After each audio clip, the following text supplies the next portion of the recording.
Why, hello everyone, and welcome back to another Planetarium show. My name is Jessica. I am the director of the Planetarium, and with me tonight as our voice in the sky is one of our students who I will let introduce himself. Hi, I'm Luis. I'm a chemical engineering student here at UMD.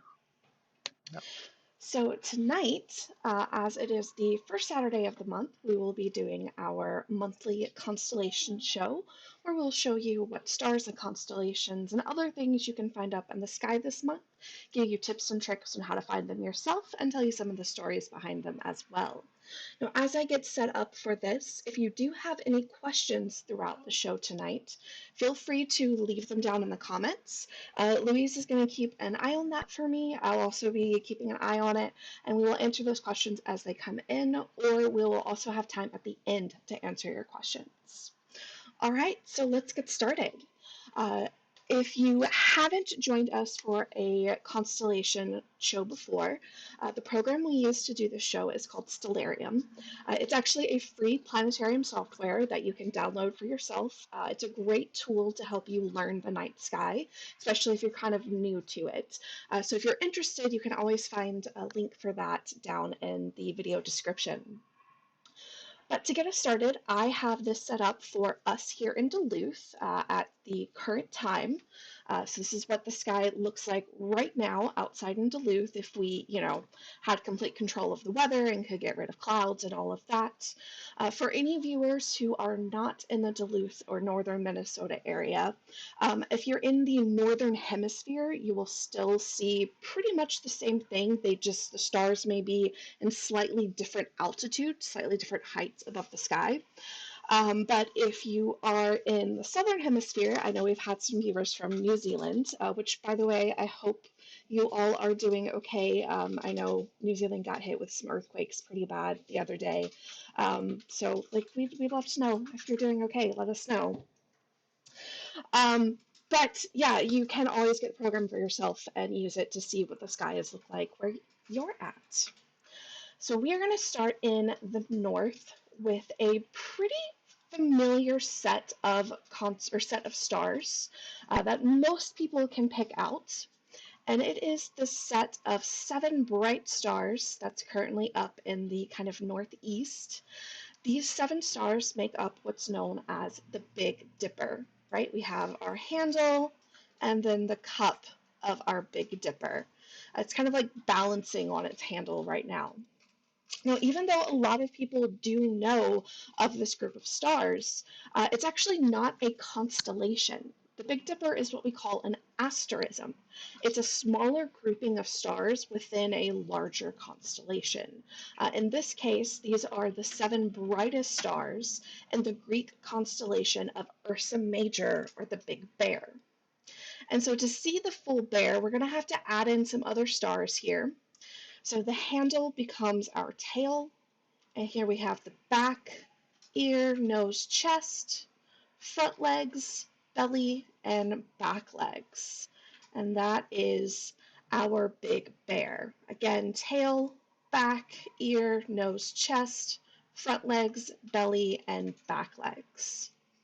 Since we do call this one the Big Bear, that does mean we have a little bear up in the sky. And to help us find it, we're actually going to use the front 2 stars in the cup of the Big Dipper.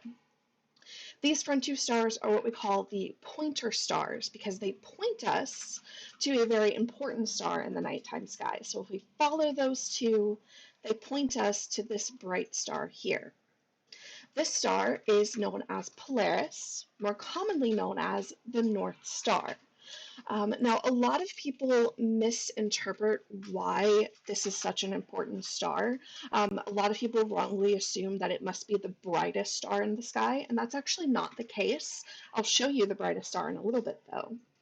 But what's important about this star is it is the only one up in our nighttime sky that doesn't move. So if I fast forward time here, we can see all of the other stars move around the sky except for this one. And that's why it was so important, because it's always at the same place, it's always in the direction of north. For early cultures and early, especially travelers and navigators, this was how they could figure out where they were headed using the stars, because the star, the North Star, always points north. So let me reset time back to right now so we can go back to what we were seeing. Now, the other thing important about our North Star here is it is the end of the handle of the Little Dipper. And so we have the handle and then the little cup of our Little Dipper here. And this is also our little bear with a long bear tail, back legs, body, front legs. And that is our little bear there. So they're kind of interesting depictions of bears with these long tails. Most bears that we know of don't have that. And there's a common joke that, since these are Greek constellations, that the Greeks must have never seen a bear before. But they actually had a story to explain why the bears had such long tails. And so the story starts with the king of the Greek gods, Zeus, who has a habit of leaving his home on Mount Olympus, coming down to Earth, and just making friends with people on Earth. But he would always do this at times when he was supposed to be home helping his wife Hera. Well, this happened one too many times. And finally, he's left again. He's gone down to Earth. He's found this village that's having a party, ends up making friends with a woman named Callisto. And Hera has just had enough. So she storms down from Mount Olympus to the village, grabs Zeus, and was like, you know what, this time you are going to be punished. And she does so by turning his new friend Callisto into a bear, and then drags Zeus back home. Well, what they didn't know at the time was Callisto had a son named Arcus. And after a few hours, when Arcus realized his mom hadn't come home, he got really worried and went to go search around the village, in the woods around the village, to try and find her. And in his search, he ended up coming across this big bear that he didn't realize was actually his mother. Well, thankfully, Zeus was kind of checking in to see how Callisto was doing. And he saw Arcus find her. He saw him raise his bow to protect himself. And so he rushes back down, and in a fit of panic, not really sure what to do, because he can't undo Hera's spell, he ends up turning Arcus into a bear as well.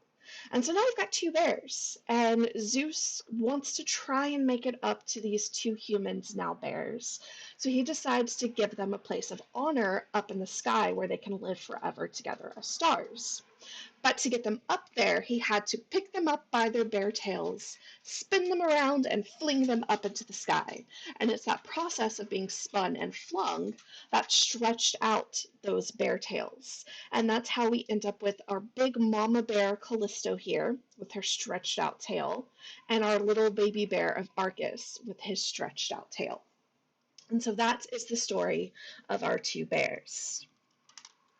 Now there's another really cool constellation here in between our two bears, and it starts off, if instead of using our pointer stars and going all the way to Polaris, we stop at the very first star that we see. This star is actually the tip of the tail of Draco the dragon. So we can follow his long winding tail up to his big full belly. Oops, let me turn the sky around a little bit. Big full belly, down to his eyes, and he's kind of breathing fire all over everything. Or, oh, I went the wrong way. My bad. Draco's here. What did I, oh, that's Cassiopeia. I'm a little rusty tonight, guys. Anyway, let's do that again. We have long winding tail, the big full belly, and he should go downwards instead of upwards like I accidentally went. And so here is his eyes, and he's kind of breathing fire all over the ground right now. And so that is Draco the dragon. All right, well, let's turn our attention now over to the kind of south-southwest, where up in the sky we still have our 6 constellations that make up the Winter Hexagon. And for anyone who doesn't know what those are yet, we will walk you through those because they are very bright, prominent constellations that are easy to find and are great viewing in the winter sky. But before we get into the constellations, I want to point out this red thing right here. That is actually the planet Mars. And it's been up for a few months now and is still really easily visible between sunset and midnight. So a good time to go out and see it, or if you happen to just see this bright red thing in the southwest sky, that is the planet Mars. All right, so let's start our constellations here with I would say, most famous of the Winter Hexagon. It's this group of 3 stars surrounded by 4, and this is, of course, Orion the Hunter. We have his shoulders, his belt, his knees, a sword hanging off of his belt, and then he has either a shield and a club, or this is a bow and some arrows. So that is Orion the Hunter. Now, Orion has a couple of really cool things within this kind of a boundary of his constellation. The first is this star that I've circled. This red star is known as Betelgeuse or Betelgeuse or Betelgeuse. There's a couple of different ways that people pronounce it. And it is actually red in color. You may not know this, but stars do come in different colors. And so this is red because it's what we call a red supergiant. It is a massive star at the end of its life. And it is a big enough star that when it dies, it's going to explode in a supernova. And that may sound a little scary. I do want to put your mind at ease. We are far enough away that it's not going to harm us when Betelgeuse goes supernova. But it's still close enough that this is going to be a very bright, noticeable event. And it's estimated to be so bright that we could see it during the daytime. So I'm very excited for whenever this happens. Unfortunately, we don't have a specific date for this. That can't really be predicted. We just know that it's going to be soon, which in astronomy could be, 1,000 or a million years from now. So I'm hoping it's like human soon and not astronomy soon, because I would like to see that. But the other cool thing sitting in Orion's sword here, this middle, what looks like a star, is actually not a star. This is a big gas cloud that we call the Orion Nebula. And this particular gas cloud is a stellar nursery. It is a place where stars are being born. And it's just beautiful to look at. You can sometimes make it out to the naked eye as a little fuzzy patch if you have really dark skies and good eyesight. But through a pair of binoculars or a small telescope, you can really start to make out more of the general structure and also see some of this color with it too. So one of my favorite objects to look at through a telescope, especially in the winter sky. All right, so Orion is not alone. He has a couple of companions, 2 hunting dogs. Now, the first hunting dog we can find by using Orion's belt and going down to this bright star named Sirius, which is the brightest star in the nighttime sky. It's also the brightest star in the constellation of Canis Major, the big dog. And so here is, you can see the head and the body and tail and legs of the dog. This is why Sirius is often known as the dog star, since it's in the big dog constellation. And for any Harry Potter fans, that is why Sirius Black turns into a dog. J.K. Rowling got a lot of her inspiration from the nighttime sky. That's also why the satellite radio company Sirius, their logo is a dog. Now, Orion's other hunting dog is a bit of an interesting choice. So if we jump from Sirius kind of up and to the left to the next bright star that we find, this is Procyon, which is the brightest star in Canis Minor, the little dog.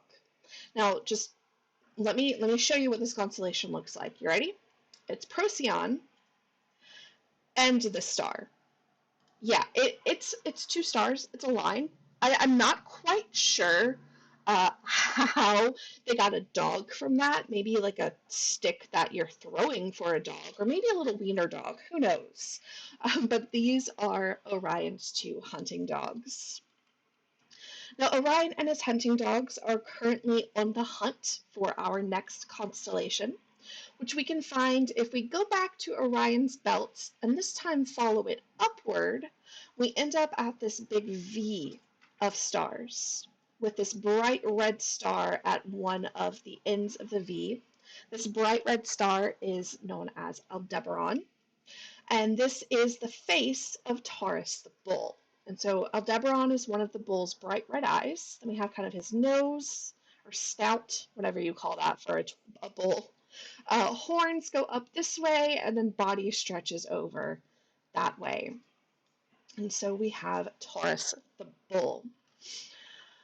And within Taurus sits this little group of stars that some people actually will mistake for the Little Dipper, because it does kind of look like a little mini dipper. But this little group of stars is actually a star cluster known as the Pleiades, or the Seven Sisters. The number 7 comes from the fact that to our naked eye, we can generally see either 6 or 7 bright stars in this little cluster, even though there are technically hundreds to maybe even thousands of stars within this cluster. Our eyes only pick up the brightest 6 or 7. And because of that, the number 7 plays a role in a lot of different culture stories about this group of stars. To the Greeks, it is the Seven Sisters. And these Seven Sisters were actually being pursued by Orion, right over here. And Orion kept going after them. He wanted to marry all 7 of them, and they kept telling him no. He went to their father. Their father told them no, and he just kept persisting. And so they ended up escaping up into the sky to get away from him, only for Orion to follow them and still be following them across the sky. So I feel pretty bad for the 7 sisters here and not pestering Orion. But some of the other stories, there is the tale of the Grizzly sisters and the Deer sisters, which say that there was a group of grizzly cubs, bear cubs, and a group of deer, what do you call it, deer fawn? I think that's what you call the babies. But they were all really good friends, played together all the time, until Bear Mother ate Deer Mother, which was obviously a big problem for the Deer sisters. And they were suddenly very scared of the Grizzly sisters. And they decided to make sure that they never got eaten by any of the Grizzly sisters. They tricked the Grizzly sisters into going into a cave, and then they blocked the entrance to the cave. And now the 7 Grizzly sisters are stuck here in the cave. And then the Deer sisters are out just around, freely frolicking and playing in the meadow. But again, we also have that red of Mars that's sitting right in between the bright red star Aldebaran and our group of stars, our star cluster, the Pleiades. All right, so that is 4 of our 6 in the Winter Hexagon. The last 2 can be found kind of up higher in the sky. The next one we will look at starts at kind of the tip of Taurus, where we have this squished pentagon. And this is Auriga the Charioteer. And so we have a wheel, the chariot basket, and there's Auriga's head kind of peeking out over the top. That is our chariot driver. And then the last of our Winter Hexagon sits in between Auriga and the weird stick dog thing of the little dog. And it's this group of stars here, which is the Gemini Twins. And the 2 bright stars are Castor and Pollux, which are also the names of the 2 Gemini Twins. So Castor here has a long body and short little legs. Pollux has a short body and long legs, and then the two of them are kind of arm in arm as they walk along the Milky Way. And so those are our Gemini twins. Excuse me. And so this is our Winter Hexagon of Orion, the big dog, the little dog, the Gemini twins, Auriga the Charioteer, and Taurus the bull. And it shouldn't be too surprising that since there are a lot of bright stars in this area, there are a lot of other cultures, constellations in this area as well. One of my favorites actually comes from Africa near Kenya, and it involves the group of stars that we've called the Pleiades, the group of stars that we saw as the face of Taurus, and then Orion here. So what this culture sees is a kind of hunting scene. We have a man hiding over here, and his 7 wives sitting out over here, and his wives are hungry and have sent him off to go and hunt and bring them back some food. And he had found 3 zebra, which are right here. But before he could leave from his hiding spot in the bush to attack the zebra and bring back food, the zebra were surrounded by 4 lions. And unfortunately, the man only has 1 arrow left. And so he is stuck here trying to decide which is going to be the worst fate: to fight the lion for a zebra with only 1 arrow, or to go back home to his wives with no food. And so he's kind of just stuck here trying to decide what he should do. Then another one that I really like comes from Egypt, which uses, again, the stars we know of as Orion, and then the stars that we saw, or I showed you, as the big dog. These actually represent Isis and Osiris, which is one of the gods and goddesses. So Osiris was killed by his brother, and his body was placed in a chest, which is then sent down the river. And Isis is trying to chase after him to get his body back, to give him a proper burial so that he can cross over into the afterlife.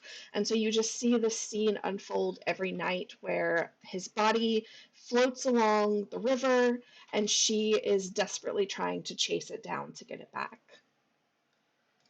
All right. So a few more that are up.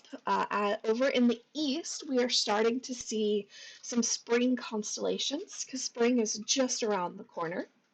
And one of the most prominent spring constellations is Leo the Lion. Now, the trick to finding Leo is to look for the backwards question mark. The trouble is, if you have dark skies and there's thousands of stars visible, you can kind of make backwards question marks out of a lot of stars. So the trick to find the right one is to use the Big Dipper to help you. So if you take the cup of the Big Dipper and you turn it into an arrow with this star here, that arrow points you to the correct backwards question mark, where we have the face of the lion. This bright star Regulus is the heart of the lion, and then his body stretches out this way. And we have Leo the lion. Now, Leo is actually known as the Nemea lion and comes from the story of Hercules. So Hercules, of course, was half god, has this incredible strength, but is so strong and doesn't really have good control of his strength and his powers that he tends to do more harm than good. And because of that, people were afraid of him. And so he ended up going to a king, and the king told him, if you can do these 12 labors, then the people will love you again, and they will no longer be afraid of you. Well, one of these 12 layers was to kill the Nemea lion, which is a lot more difficult than it might sound because the Nemean lion was thought to be unkillable because its skin was magically protected from being pierced. So you couldn't kill it with a sword or an arrow or anything like that, and so people just considered it to be unkillable.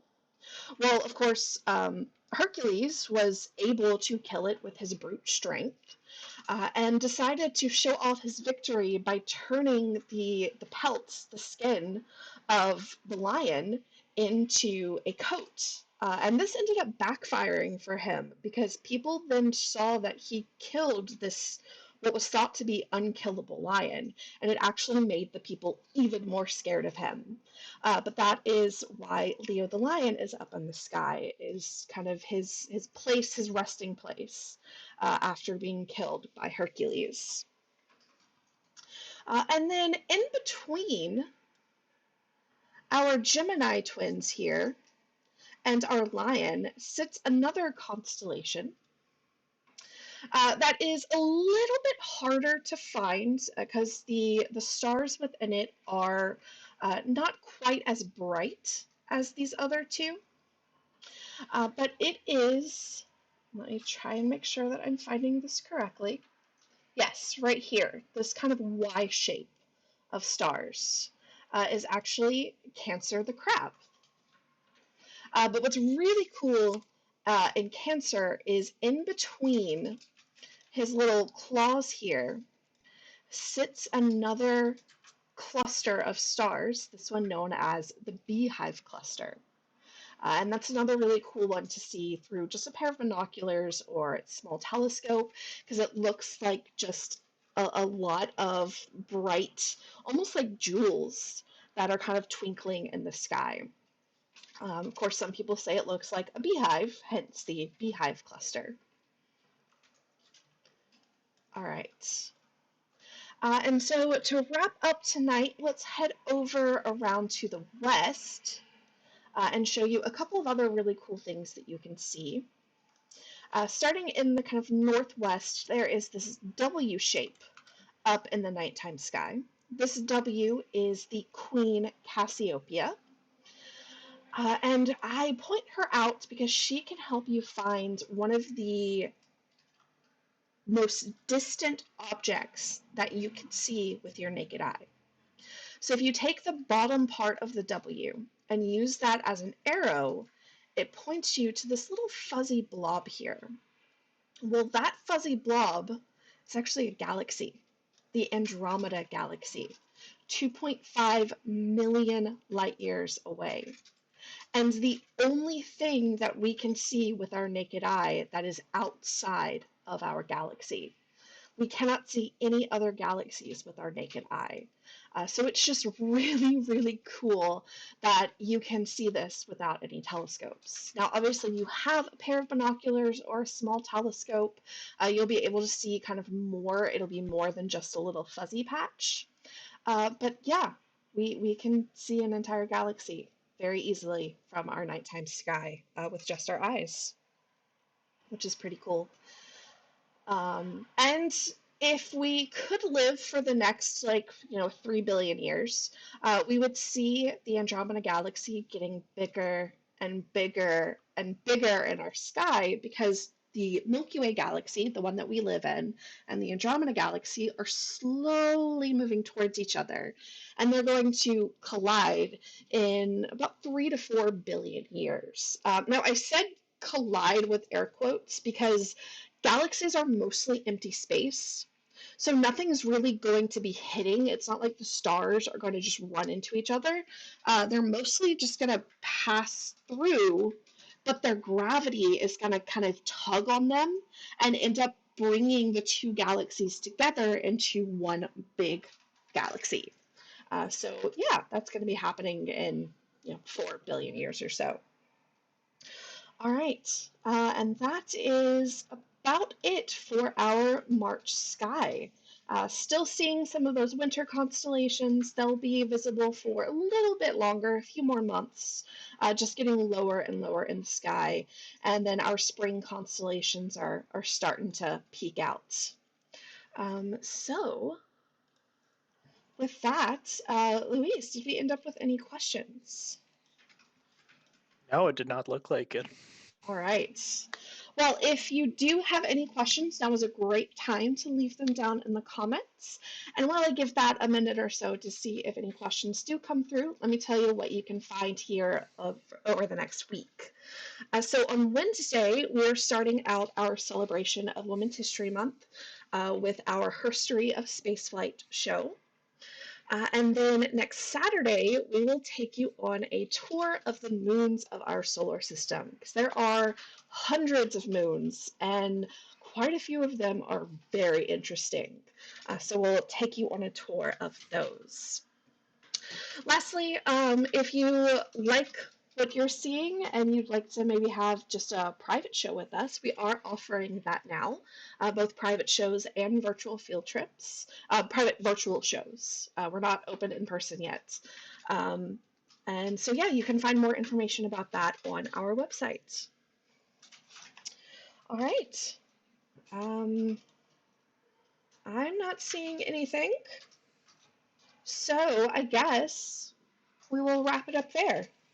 Thank you everyone so much for joining us. We do these shows regularly on Wednesdays and Saturdays at 7 p.m. Central. So come back and check us out if you enjoyed this.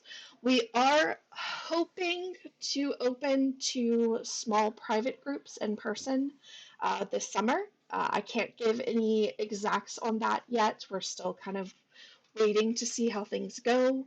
We, of course, want to make sure that we keep not only our staff, but our community healthy as well, and not not cause any problems there. But be on the lookout. We are working on another socially distanced event for May to take place during what would be our astronomy day. So it's going to be another fun event where we'll put together little mini activity kits that you can pick up and take home and have some demos and stuff for you to watch as well. And we'll have information about that coming out soon. So, yeah, all right. Well, thank you again. We hope you have a wonderful rest of your weekend, and we will see you again next time. Bye, everyone. Bye.